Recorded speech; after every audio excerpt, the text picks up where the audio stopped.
January 1945. Somewhere in the wide emptiness of the American Southwest. Before the sun rises. The air is sharp and cold. The desert does not sleep, but it waits. Barbed wire fences stretch across the flat land in long, deliberate lines, catching the faintest hint of moonlight. Watchtowers stand quietly at their posts. No sirens, no barking orders, no sudden movement. Inside one of the wooden barracks, German women lie awake long before the guards appear. Sleep comes lightly here, not because of fear, but because of unfamiliar silence. Most of them are young, some barely out of their teens. Others older, already carrying the exhaustion of years spent in hospitals, offices, signal rooms, and flag stations across a collapsing Reich. Their uniforms are gone now, replaced by issued clothing, boots lined neatly beneath bunks, coats folded with care. Old habits refuse to die. Outside, a faint sound breaks the stillness.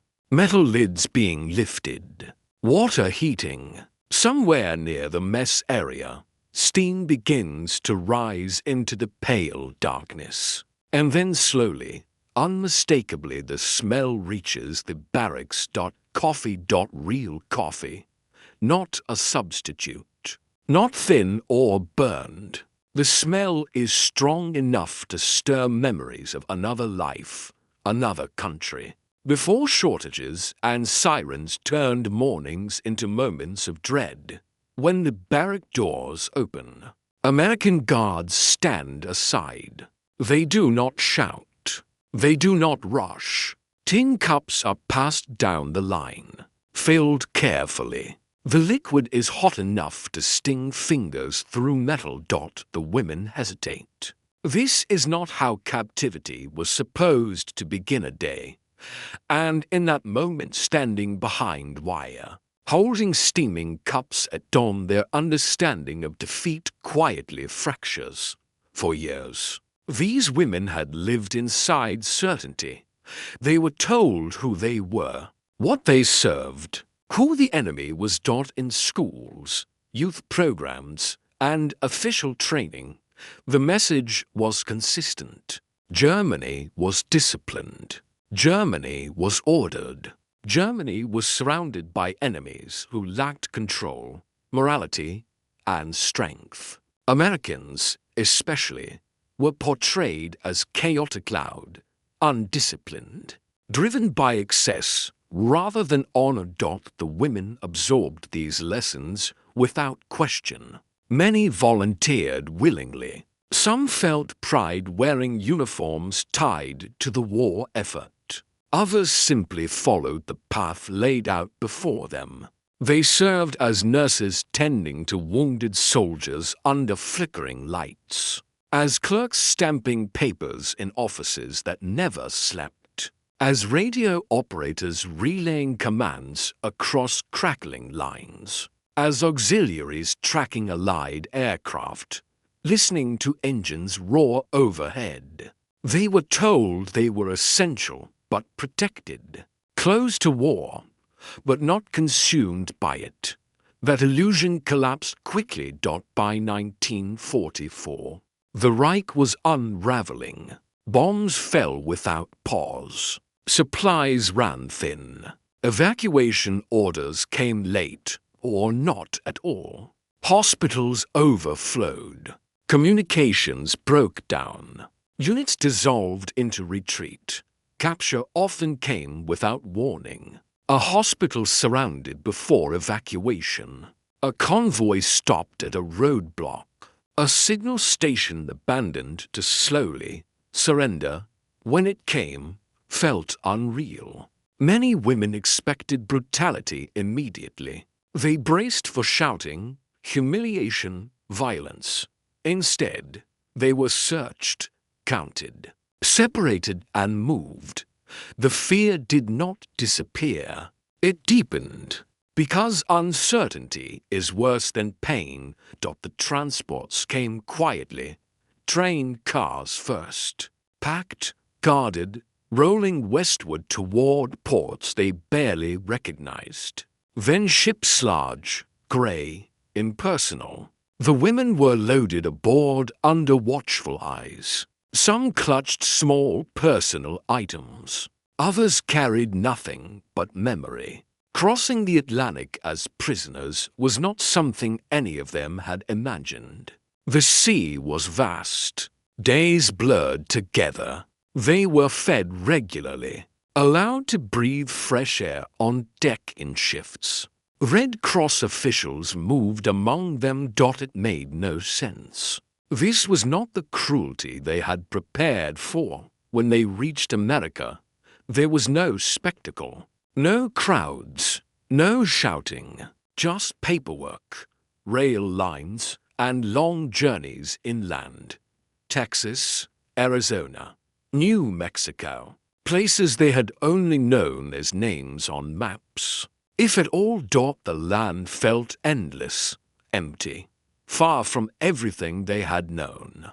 And then the camps appeared, orderly, quiet, purpose-built. Behind wire. Yes, but not chaotic, not cruel. That contradiction followed them inside. The camp ran on schedules. Wake-up call at the same hour every day. Roll call conducted calmly. Meals served on time.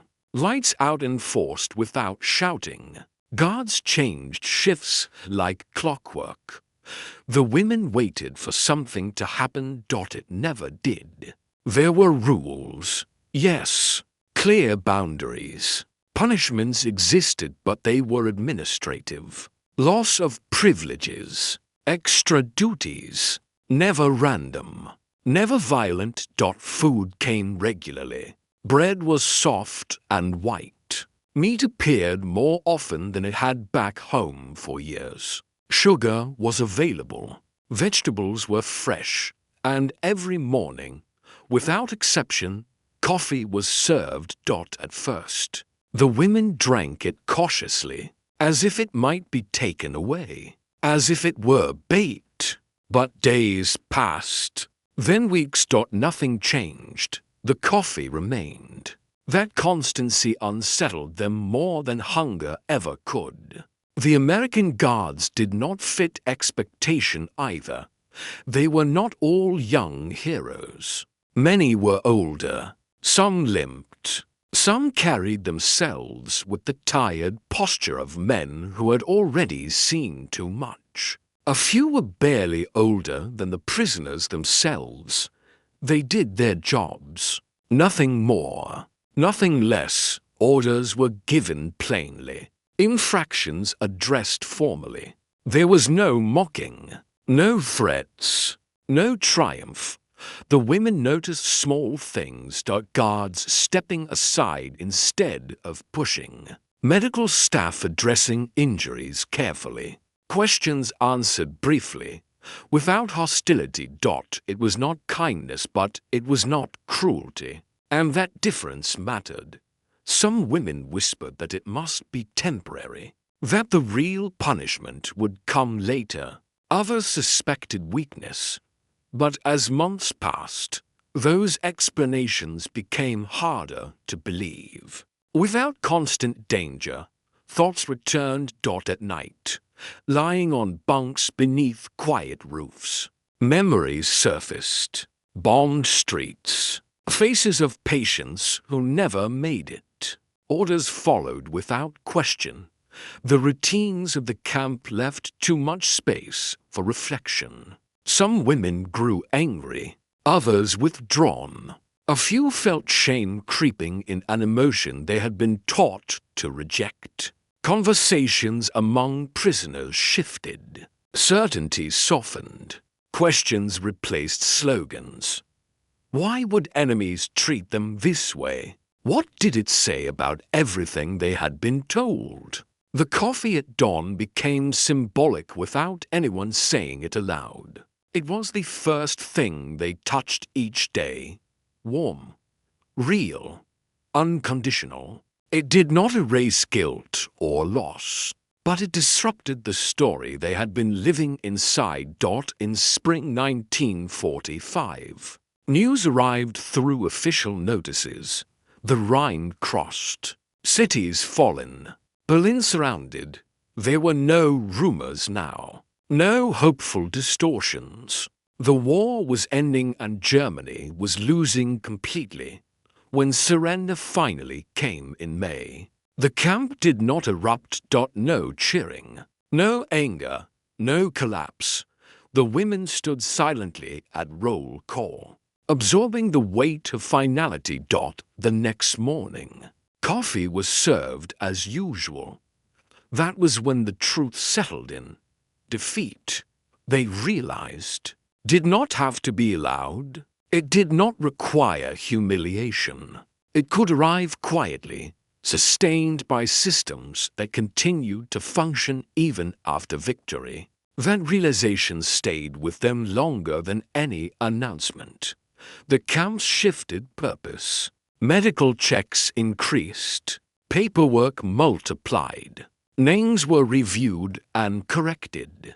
Repatriation lists were drafted slowly, carefully. The women were informed of each step, clearly. Calmly. There were no promises of comfort. Only process. Letters from Europe arrived more regularly now. Cities destroyed. Families displaced. Hunger everywhere. Home, when it came, would not resemble memory. Some women felt dread, others relief. Many felt both. The coffee remained, a reminder of a place that had challenged everything they believed about power and enemy alike. When repatriation finally came, it felt anticlimactic. Trains, ships, paperwork, goodbyes without ceremony. Germany greeted them with rubble, food shortages, cold apartments, uncertainty. In this landscape, memories of captivity surfaced unexpectedly, not as longing but as contrast. Behind wire, life had been predictable, structured, fed, regulated. At home, freedom felt chaotic. That comparison haunted many of them. Years later, some of the women spoke, quietly, carefully. They did not call their captivity kind. They did not call it mercy. They called it confusing. The American camps had not broken them, but they had broken something else. The certainty they once carried. The simplicity of enemy and self. The coffee at dawn returned often in memory, not because it was dramatic, but because it was ordinary, because it was given without explanation, without condition. In a war defined by destruction, that ordinariness became unforgettable. History often remembers war through its violence. But for these women, the most unsettling moment was not capture or defeat. It was standing behind wire at dawn, holding a hot cup in their hands, realizing that the world was more complicated than they had ever been allowed to believe. And that realization followed them long after the fences disappeared.